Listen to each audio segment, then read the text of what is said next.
My son turned the internet against me. All because I made the wrong joke at dinner. Thanksgiving's always been my day. I smoke the turkey, I bring the wine, I run the playlist. Jenna, my wife, says I get too into it. I call it keeping tradition alive. And this year, we had our full house. Her sisters, their kids, her parents, our daughter, and our son Trevor, home from his first semester at UCLA. 19 years old, political science major. Walks into the house like he's suddenly an ambassador from Gen Z territory. The kind of kid who corrects you mid-sentence, uses words like colonial legacy while you're slicing a damn pie. Still, I figured, okay, he's grown. He's learning. He's trying to be someone. So we sit down to eat. I do my usual half-corny dad line as I pass the turkey. Guess the pilgrims didn't imagine we'd be honoring them with this much gravy, huh? That's it. That's the line. Stupid, light, not even meant to be a joke. Trevor drops his fork. That's disgusting. I blink. What? That's literally celebrating genocide. How can you be so tone-deaf? The room stiffens. Forks freeze midair. My brother-in-law coughs like he wants to disappear. Jenna goes pale. Trevor, she says quietly, your dad didn't mean anything by it. That's the problem, Mom. He never means anything by it. It's always just a joke, just a comment. That's how people like him get away with this garbage. I'm still stuck on people like him. I lean forward, slow and calm. You want to try that again? You heard me. You think you're some harmless suburban dad, but you're a textbook colonizer. You benefit from a system that was built on oppression, and you make jokes about it over stuffing. Before we go further, don't forget to like this story, hit subscribe, and tap the bell so you don't miss what happens next. I glance around. Jenna's eyes are watering. Her sister won't make eye contact. My father-in-law stares at the floor like he's afraid of being next. Trevor, I say through my teeth, we are not doing this at the dinner table. That's convenient. You get to decide when your behavior gets challenged. I get to decide when my house turns into a courtroom. Sit down. No, he says, standing up. You don't get to control the narrative anymore. He storms out, leaves behind his half-eaten plate, a stunned family, and a silence you could carve up like pie. We clean up without talking. Later that night, Jenna sits down on the edge of the bed like she's carrying the whole damn house on her back. You couldn't have just said sorry? For what? For a turkey joke? You know it's not just the joke. He thinks you don't take him seriously. He called me a colonizer in front of your entire family, Jenna. I'm not bending the knee to that. She closes her eyes, rubs her temples. I just want this family to stay whole. So do I say. But I'm not going to apologize for being his father. The next morning, my phone's exploding. Texts, mentions, a voicemail from a client. I open TikTok, and there it is. A video. It's Trevor, in my house, on my couch, talking into the camera like he's on 60 Minutes. This Thanksgiving, my dad made another colonial joke over dinner. When I called it out, he tried to silence me. It's exhausting. This is what so many of us face, microaggressions from our own family. He tagged it. Hashtag woke Thanksgiving, hashtag boomer racism, hashtag break the cycle. Comments flood in. You're so brave for speaking out. Your dad sounds like a narcissist. Cut him off. You don't need that energy. He even posted a follow-up, explaining how he's navigating abuse in a financially dependent household. My hands are shaking. He just declared war. Jenna comes downstairs, holding her phone like it's a bomb. Did you see it? I nod. He's going viral, she says. I see that. He says you're abusive, Mark. He's not a child anymore. He's weaponizing the internet to humiliate me. Maybe this is how he feels heard. He doesn't want to be heard. He wants me destroyed. 3 hours later, I'm getting emails from clients. 2 cancel meetings. 1 pulls out of a contract. The HR rep at my company emails me, my company, saying someone submitted an anonymous report about a toxic work environment and racially insensitive leadership. Trevor, I know it's him. We have an employee whistleblower link. He must have found it. He knows enough. I'm not just dad to him anymore. I'm a symbol he wants to tear down. That night, I sit in my office, staring at his Instagram post. A picture of our Thanksgiving table, cropped to exclude me.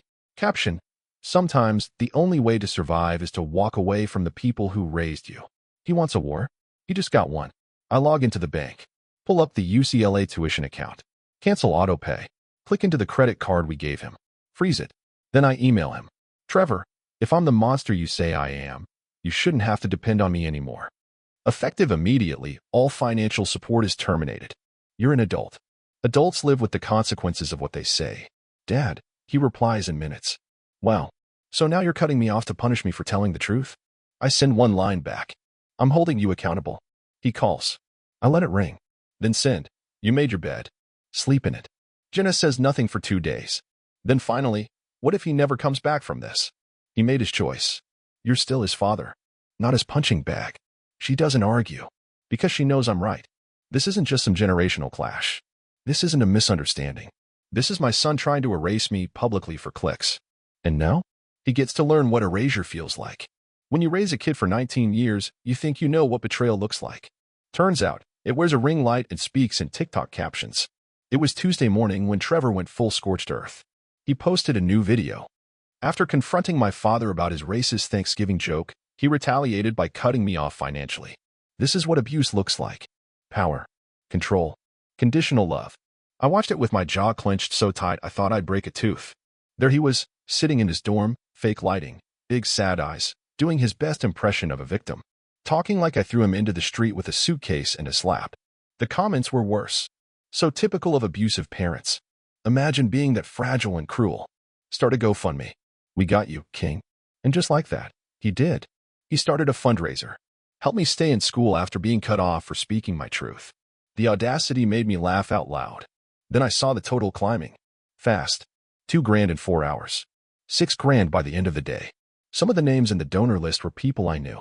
Parents from his high school. One of Jenna's cousins. Even a former employee of mine who left on bad terms. Jenna walked in while I was watching it climb.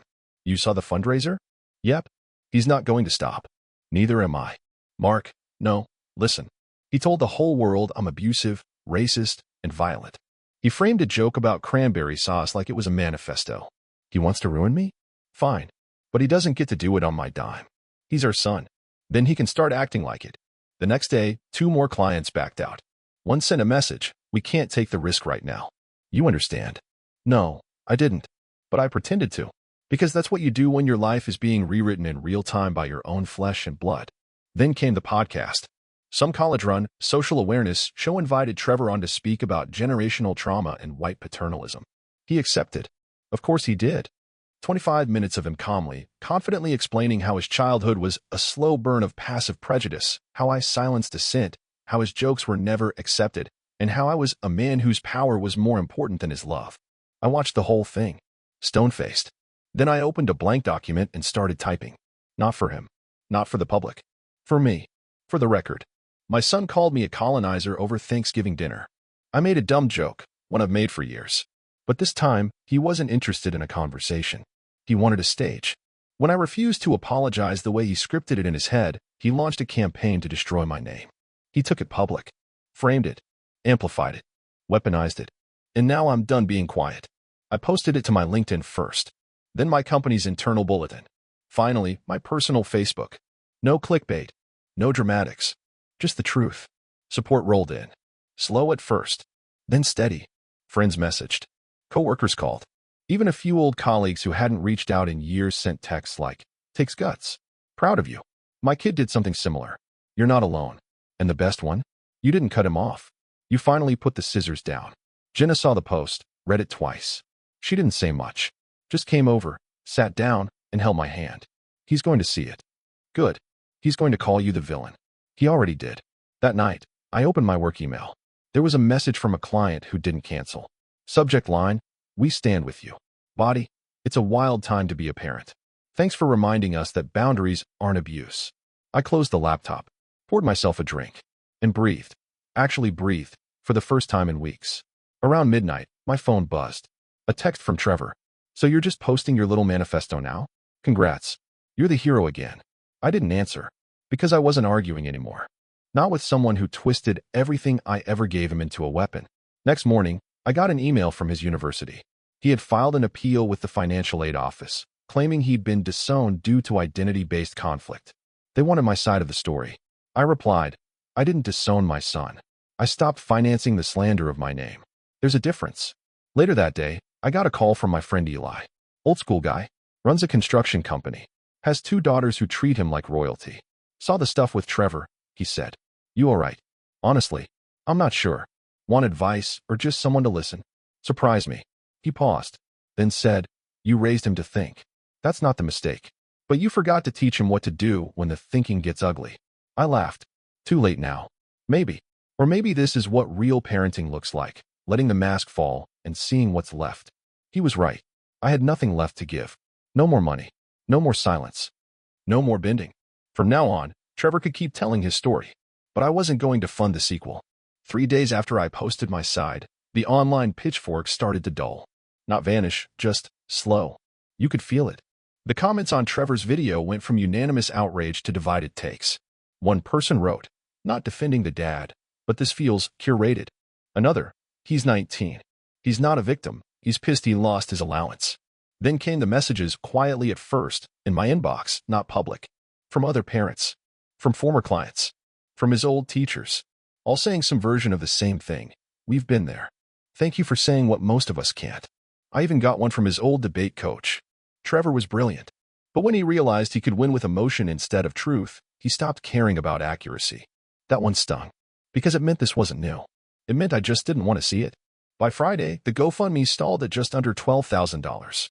He posted another update. "Thanks to everyone helping me break free from my toxic upbringing.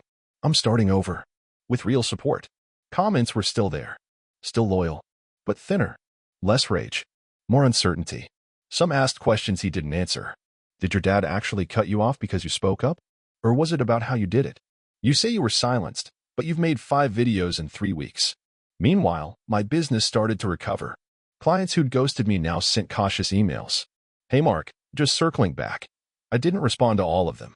Because I had learned something. Silence, when earned, feels like armor. Not fear. Jenna watched the shift, too. She came into my office one night, wrapped in a blanket, holding tea like a shield. "He's not calling anymore." I noticed. "I think he thought you'd cave by now." So did I, honestly. She smiled a little at that. But it didn't reach her eyes. "You miss him." I thought about it. I miss who I thought he was. Saturday morning, I got a text from an unknown number. It was Trevor. He had changed phones. "Hey, I want to talk." That's all it said. No apology. No context. Just entitlement masquerading as a white flag. I didn't reply. Not immediately. I showed Jenna. "Are you going to meet him?" "I don't know." "I'd want to," she whispered. "Even if it's a trap. That's why I won't." He texted again later. "I think things got out of hand. But you've made your point. Can we reset?" I stared at the screen. Then typed. I didn't make a point. I set a boundary. Didn't send it. Deleted it. Because this wasn't about being clever anymore. This was about being free. He tried again. "We can meet somewhere neutral. No cameras. Just talk." Neutral. As if I'd been fighting in bad faith this whole time. As if I needed to earn civility. I turned off my phone. Went for a walk. No music. No podcast. Just the cold wind, my breath, and space. Real space. I stopped at a bookstore. Bought a notebook. The cover said, "What you don't say matters too." Felt fitting. That night, Jenna came to me again. He emailed. Of course he did. He said he's applying for independent status at school. Says he needs me to confirm you've cut ties. Did he mention the reason? No, I nodded. Then let him figure it out like the adult he claims to be. We sat in silence. Then she asked, "Do you think he'll ever come back to us?" "If he does, it'll be to rewrite the ending, not to own the middle." "And you'll let him?" "If he comes back as a man, not a martyr." A week passed. No more videos. The GoFundMe was locked. Under investigation, it said. Maybe someone flagged it. Maybe he pulled it himself. Either way, the narrative was slipping from his hands. And that's when I realized, this isn't a win. This is a detachment. The thing I thought would kill me losing him didn't. Because it wasn't him I lost. It was the illusion that he'd always see me as his father before anything else. And now, I see him clearly. And I see me even clearer. Not the perfect parent. Not the victim. Just a man who finally drew a line and didn't flinch when his own son tried to cross it with fire. It was early January when I got his email. Subject, "Can we talk? Seriously this time." Not capitalized. Not dramatic. Just calculated. I waited 2 days before opening it. "Hey, I'm not trying to fight. I've been thinking about everything and maybe I got caught up. I thought I was making a stand. I thought I was helping people see the patterns. Maybe I made it too personal. I don't know. I'm not asking for money. I'm asking to talk. If you still care." Trevor, the whole thing was drenched in maybe. No responsibility. No real apology. Just a feeler. A test balloon. And I wasn't about to pop it for him. I showed it to Jenna. That sounds like him trying, kind of. Trying to what? I don't know. Reach? No. This is Trevor doing what he's always done, measuring the room before he speaks. She didn't argue. She knew I was right. Still, something in me said, answer. Just once. So I did. One line. Let's meet. In person. Nothing public. Nothing recorded. He agreed. We sat down 3 days later, in a small cafe by the old train station, neutral territory. He looked older. Not aged, just heavier in the face. Like had carried too many versions of himself too fast. He ordered tea. I didn't order anything. We sat in silence for a while. Then he finally said it. I think I messed up. I didn't flinch. No. You knew what you were doing. You just didn't expect me to respond like this. He nodded, slowly. It spiraled. Because you threw the first match. Another silence. Do you think I'm a bad person? I think you made a bad decision and doubled down when it gave you attention. I didn't know it'd hurt you this much. You didn't care if it did. That one hit. He shifted in his seat. Then, I felt powerless. I nodded. So you grabbed power the only way you knew how, by making me the villain. He didn't argue. Didn't cry. Just looked tired. People told me to run with it. They said I was brave. People love a martyr. Especially when he's got a villain with a wallet. He almost smiled. Then, do you think we can come back from this? Not if you're asking me to forget it happened. I'm not. Then maybe. We sat in silence again. This time less sharp. More neutral. Like maybe we'd finally reached the part where neither of us was pretending anymore. He left first. Said thanks. Didn't hug me. Didn't ask for anything. Just walked out into the cold with his hands in his hoodie pocket. I stayed behind. Paid the bill. Sat alone with the quiet. And I felt it hit me. This wasn't healing. It wasn't resolution. It was survival. Two people on opposite ends of a fire they both helped start. When I got home, Jenna asked how it went. He's not the same, I said. Better or worse? Different. Will you talk again? Maybe. Will you forgive him? I paused. I already did. She blinked. You did. Yeah. But that doesn't mean he gets access to me again. Forgiveness isn't always reconciliation. Sometimes it's just putting the blade down and walking away.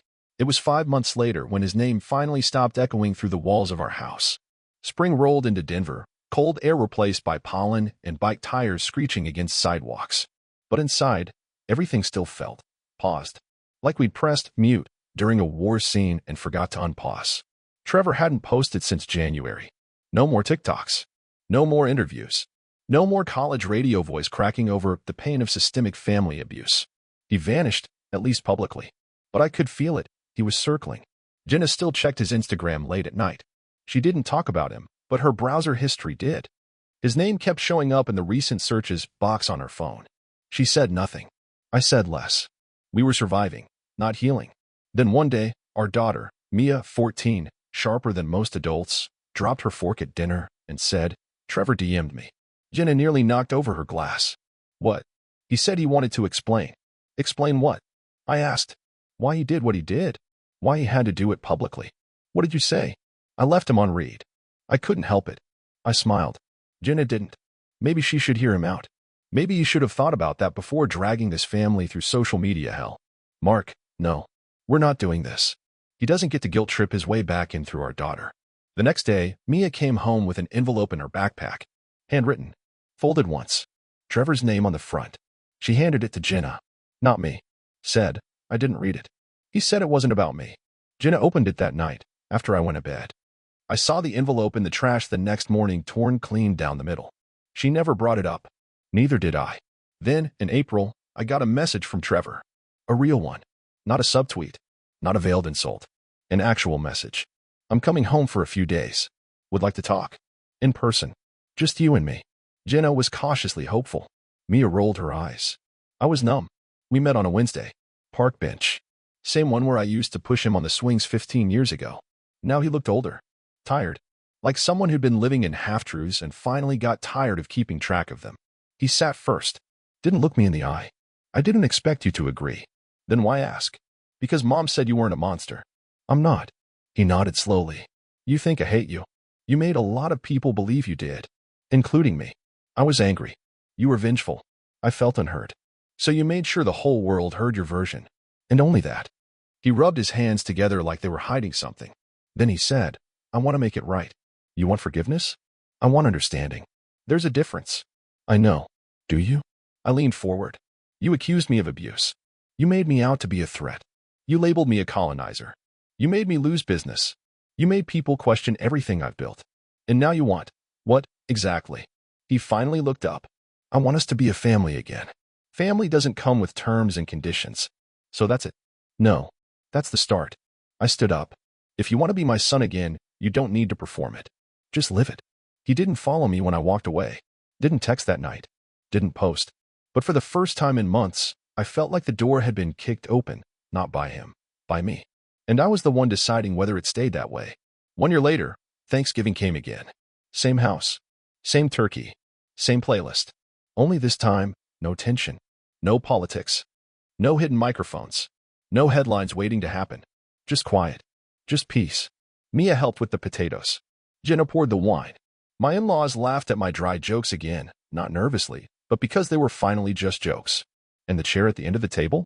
Still empty. Trevor never came back. Not really. After that spring meeting, we barely spoke. No screaming. No rage. Just polite, distant texts every other month. Happy birthday. Hope you're doing okay. Tell Mom I said hi. It wasn't rebuilding. It was coexisting. Like neighbors who used to be family. Jenna stayed in touch with him more. She'd message me sometimes. He said he got a new job. He's in therapy now.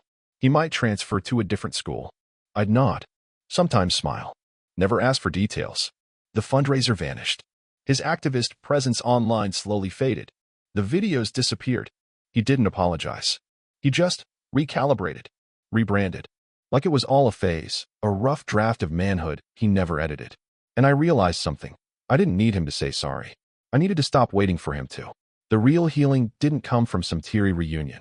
It came in moments. The morning I realized I hadn't thought about the videos in weeks, the day I laughed at a memory of him without bitterness, the night Mia said, "You're way better at parenting than TikTok said you were." And we both cracked up one evening. As we were cleaning up dinner, Jenna asked, if he wanted to come home next Thanksgiving, would you let him? I didn't answer right away. I looked at the table, the light, the warmth, the peace we'd fought tooth and nail to reclaim. Then I said, only if he brings the truth with him. She nodded, didn't push. That night, I sat down and opened a blank document. No title, just wrote, you don't get to hurt people, walk away, and come back when it's convenient, not without owning it. And forgiveness doesn't mean pretending you didn't light the match. I'm not angry anymore. I'm not waiting for closure. But I've learned this. Boundaries are not revenge. Distance is not cruelty. And healing doesn't require the one who broke you to help put you back together. I saved it. Didn't send it. Didn't need to. Because it wasn't for him. It was for me. And maybe for you. Final message to you reading this. If you've ever had someone twist your love into leverage. If you've ever been the villain in a story that left out your side. If you've ever had to choose between family and sanity. I'm here to tell you. You're not weak for walking away. You're not wrong for cutting the cord. And you're not cruel for choosing peace over performance. They can write whatever version of you they want. Just make sure you're the one living the real story. Subscribe if this hit you somewhere real. Share this with someone still wondering if they're allowed to let go. And tell me, have you ever had to protect yourself from your own family?